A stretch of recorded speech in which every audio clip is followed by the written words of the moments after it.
सभी साथियों को जय हिंद। मैं आपका साथी डॉक्टर अशोक शर्मा एक बार फिर से आप सब लोगों के साथ छोटा सा सेशन, बहुत छोटा सा सेशन, मुश्किल से 4 या 5 मिनट का सेशन, लेकिन ये 4 और 5 मिनट का सेशन निश्चित रूप से आपको एक नई ऊर्जा दे जाएगा, एक नया सोचने का नजरिया दे जाएगा और आपको आपकी मंजिल के नजदीक ले जाने में आपकी थोड़ी हेल्प कर जाएगा। आज की इस क्लास में हम लोग के बात करेंगे नीट एग्जाम जो अभी हुई है उसकी टॉपर तनिष्का की। नीट एग्जाम का रिजल्ट आया और उसमें एक बच्ची ने 720 में से 715 मार्क्स प्राप्त किए हैं। 720 में से 715 मार्क्स प्राप्त करके उस बच्ची ने नीट की जो एग्जाम हुई है उसको ऑल इंडिया टॉप किया है। पूरे देश भर में उस बच्ची ने पहला स्थान प्राप्त किया है। तो आज की हम इस टॉक में, वीनस टॉक में, आज उस बच्ची की बात करेंगे और उस बच्ची ने जो सफलता के टिप्स बताए हैं उन टिप्स पे चर्चा करेंगे। वे सफलता के टिप्स आप लोगों को आपकी तैयारी में, आपकी रणनीति में, आपकी योजना में आप लोगों ने जो एक रणनीति बना रखी है वो आपको कहां फायदा पहुंचा सकती है, इस बात पे आज हम चर्चा करेंगे। वीनस वर्ल्ड सीखेंगे नहीं तो जीतेंगे कैसे? हर एक जगह से सीखेंगे, हर एक व्यक्ति से सीखेंगे, हर एक बात से सीखेंगे। जहां जहां से हमें सीखने को मिलेगा उन सभी जगह से सीखेंगे, क्योंकि सीखेंगे नहीं तो जीतेंगे कैसे? देखते हैं। ये वो बच्ची है जिसने नीट एग्जाम को टॉप किया है। नीट एग्जाम आप सब जानते हैं, ये वो एग्जाम है जो देश भर से डॉक्टर्स बनने वाले जो बच्चे होते हैं उनका सिलेक्शन करती है और फिर एक निश्चित समयावधि की ट्रेनिंग के बाद वो बच्चे डॉक्टर बनते हैं। तो इस बच्ची ने नीट एग्जाम को टॉप किया है, जो भारत की जो सबसे मुश्किल एग्जाम्स हैं उन मुश्किल एग्जाम्स में से एक है। आप जो तैयारी कर रहे हैं उस एग्जाम से कहीं ज्यादा मुश्किल है। आप जो तैयारी कर रहे हैं उस एग्जाम से कहीं ज्यादा लोग इस एग्जाम को देते हैं और आप लोग जिस तैयारी को कर रहे हैं उससे कहीं ज्यादा मुश्किल इसका सिलेबस होता है। और आप लोग जिस एग्जाम की तैयारी कर रहे हैं, आप लोग जिस उम्र में इसकी तैयारी कर रहे हैं, आपसे कम उम्र के बच्चे ये तैयारी कर रहे होते हैं। कक्षा 12 के तुरंत बाद ये बच्चे तैयारी कर रहे होते हैं। इस बच्ची ने टॉप किया है। हम इस बच्ची के बारे में जानेंगे, किस बैकग्राउंड की बच्ची है। ये देखिएगा, ये इसकी परिवार की फोटो है। ये बच्ची मूलतः हरियाणा से है और इसके मम्मी पापा दोनों टीचर्स हैं, यानी ये एक शिक्षक की बेटी है। इसकी मम्मी भी शिक्षक है, इसके पापा भी शिक्षक हैं, यानी मम्मी पापा दोनों टीचर्स हैं। तो एक सामान्य बैकग्राउंड से बच्ची आती है। ये देखिएगा, आप देख सकते हैं कि सामान्य परिवार की बच्ची नजर आ रही है। ये शायद मम्मी पापा हैं, दादा दादी हैं और ये भाई बहन हैं। और मैं तो ये कहता हूं कि ये जो चीजें देखो, अभी आपने ये फोटो देखी, ये जो साइन है, विक्ट्री साइन, देख रहे हो आप लोग इसको? ये विक्ट्री साइन ही तो सब कुछ है। इस साइन को ही तो पाना है। हम चाहते हैं कि जिस दिन आपका परिणाम आए उस दिन आप भी इस साइन के साथ एक फोटो हमें भेजें। इस साइन के साथ एक फोटो अपने व्हाट्सएप स्टेटस पे लगाएं। इस साइन के साथ एक फोटो आप लोग अपने मित्र को, आपके मित्र, मैं, आपके साथी, आपके माँ बाप, इस साइन के साथ एक फोटो अपने स्टेटस पे लगाएं।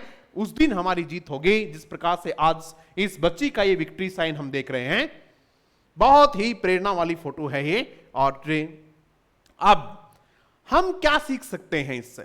इस बच्चे ने टॉप किया और ये बच्ची क्या मानती है कि इसको टॉप करने में, इसको इस एग्जाम में सर्वश्रेष्ठ रैंक हासिल करने में किन बातों ने इसकी हेल्प की थी? वे कौन सी कोर चीजें हैं, वे कौन सी महत्वपूर्ण चीजें हैं जिन बातों को ये बच्ची ये मानती है कि इन वजह से मैं एग्जाम को टॉप कर पाई। वे बातें मैंने सेलेक्ट की हैं और यहां से हम आपको समझाएंगे।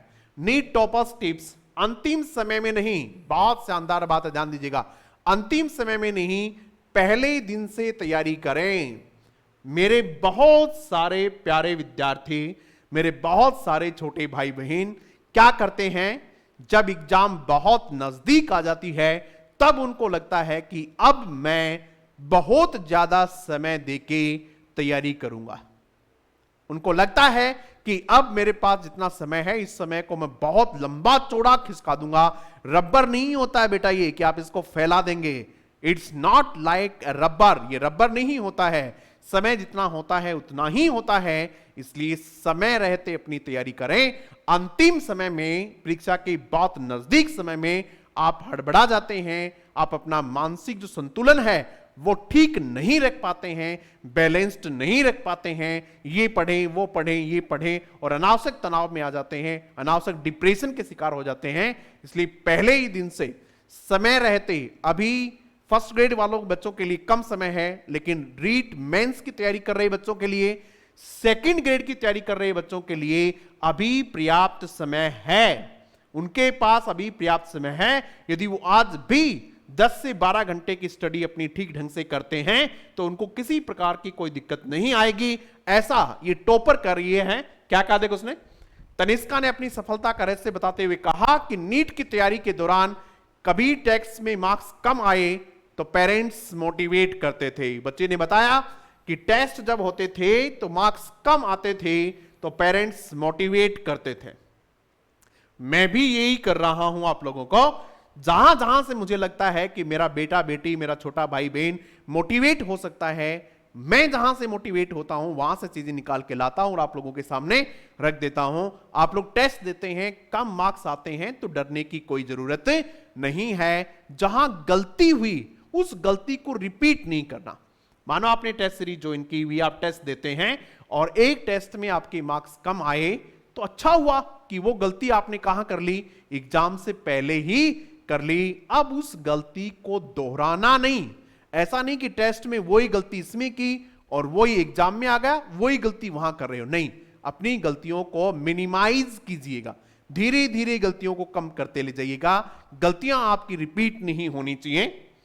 उन्होंने कभी मार्क्स के लिए दबाव नहीं डाला, पॉजिटिविटी के साथ तैयारी करते रहे। ये मान के चलिएगा, अपनी सफलता के प्रति सुनिश्चित रह के तैयारी कीजिएगा। ये मान के चलिएगा कि आपका सिलेक्शन है, तभी आपकी पूरी ऊर्जा आ पाती है। बिल्कुल पॉजिटिव रह के, एकदम सकारात्मक रह के, पूरी तरीके से ऊर्जावान रह के अपनी तैयारी को आगे बढ़ाते रहिएगा। ये कहा कि पहले दिन से नहीं। एक बहुत इंपॉर्टेंट बात इस बच्चे ने बताई, मैं आपको ऐसे समझाना चाह रहा हूं जैसे हम कोई पाठ पढ़ रहे हो। एक एक बात हमारे लिए इस बच्ची की बहुत इंपॉर्टेंट है, क्योंकि इस बच्ची ने बहुत बड़ा एग्जाम टॉप किया है। जैसे जैसे क्लासरूम में कोर्स आगे बढ़ता जाता है, आपको पिछला पढ़ा हुआ भी बार बार रिवीजन करना होगा। क्या करना होगा? ज्यों-ज्यों आप बढ़ते हैं, जैसे हम इंग्लिश पढ़ाते हैं, पार्ट्स ऑफ स्पीच पढ़ा दिए और अब आगे वाले टॉपिक पढ़ा रहे हैं, तो बच्चे को क्या करना है? बार बार जो पहले टॉपिक हो चुके हैं उनका रिवीजन करें। नहीं तो क्या होगा, पहला पढ़ा अब वो याद है, दूसरा पढ़ा पहला भूल गए, दूसरा याद है, फिर दूसरा पढ़ा, फिर तीसरा पढ़ा तो दूसरा याद नहीं है, चौथा पढ़ा तो तीसरा याद नहीं है, इसलिए मामला बराबर होता चला जाता है। इसलिए निश्चित समय के बाद एक बार रिवीजन पुराने टॉपिक्स का कर लीजिएगा। 3 टॉपिक हो गए, तीनों का रिवीजन कर लीजिएगा। 4 हो गए, चौथे का करो, 3 का बचे हुए का भी करो। यह रणनीति बहुत कारगर साबित होती है। टॉपिक वाइज अपने छोटे छोटे नोट्स भी बना लीजिएगा। ये एक टिप्स था। आप देखिएगा, देखो बेटा, हमें बहुत ज्यादा चीखने चिल्लाने की आवश्यकता नहीं है कि ये कर दो, वो कर दो, ये कर दो। मैं इस प्रकार के मोटिवेशन में विश्वास नहीं रखता।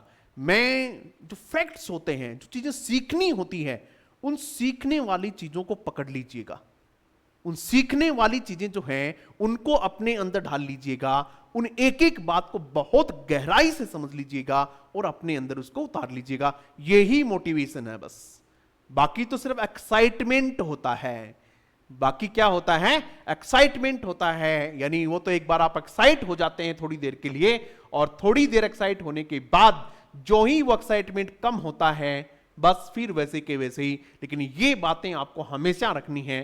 कौन सी बात भाई? जब तक कॉन्सेप्ट क्लियर नहीं है तो तब तक न हो तब तक पूछती हूं। जब तक कॉन्सेप्ट क्लियर नहीं हो तब तक पूछती हूं। ये बच्ची क्या कह रही है इसमें आगे मैंने पढ़ा है कि जब तक मेरे कॉन्सेप्ट क्लियर नहीं हो जाते हैं, मेरे डाउट्स क्लियर नहीं हो जाते हैं, तब तक मैं आगे नहीं बढ़ती हूं। आपके यदि कॉन्सेप्ट्स क्लियर नहीं हैं, आपके बेसिक्स क्लियर नहीं है। देखो बताया है कि 720 में से 715 पिछले 2 साल से स्टूडेंट हूं, कॉन्सेप्ट को गहराई से समझने के लिए ज्यादा से ज्यादा प्रश्न पूछती हूं। कई बच्चे मुझे कहते हैं सर जी आप प्रैक्टिस बहुत करवाते हो, बहुत सारे क्वेश्चंस देते हो, एक बात को 3-3 4-4 तरीके से बताते हो। अरे भाई इसलिए बताते हैं कॉन्सेप्ट आपका क्लियर हो जाए। और आप पे इसमें इस बच्चे ने बताया कि मैं आप यदि कॉन्सेप्ट क्लियर नहीं है तो आप कितनी भी प्रैक्टिस करो फिर कोई मतलब नहीं है, आपके बेसिक्स क्लियर नहीं है। यदि आपने अपने बेसिक्स क्लियर नहीं कर रखे हैं तो फिर आप कितनी भी प्रैक्टिस करें, यदि आपके डाउट्स बने रह रहे हैं, यदि आपने किसी टॉपिक के 400 क्वेश्चंस कर लिए फिर भी डाउट रह गए तो फिर कोई मतलब नहीं है। एक भी डाउट है तो उस डाउट को अभी क्लियर कीजिएगा ताकि एग्जाम में वो आपको परेशान नहीं करे। ये 2 सीख इस बच्ची से लेनी हमें, और निश्चित रूप से जब एग्जाम आएगा उसका रिजल्ट आएगा तो ये विक्ट्री साइन वाली फोटो, सबसे सुंदर फोटो कौन सी हो सकती है बताइएगा कि आपकी सबसे सुंदर फोटो कौन सी हो सकती है जिसमें आप सबसे अच्छे दिखते हो। वो ये होगी जिस दिन आप विक्ट्री साइन वाली फोटो मुझे सेंड करेंगे, अपने पेरेंट्स को दिखाएंगे, आपके पेरेंट्स व्हाट्सएप स्टेटस पे लगाएंगे और लोगों को दिखाएंगे, वो असली जीत होती है। तो आप बेसिक्स को क्लियर कीजिएगा और अभी से तैयारी कीजिएगा। ऐसा नहीं कि एक दिन में कुछ नहीं होता, धीरे धीरे रोजाना तैयारी होती है।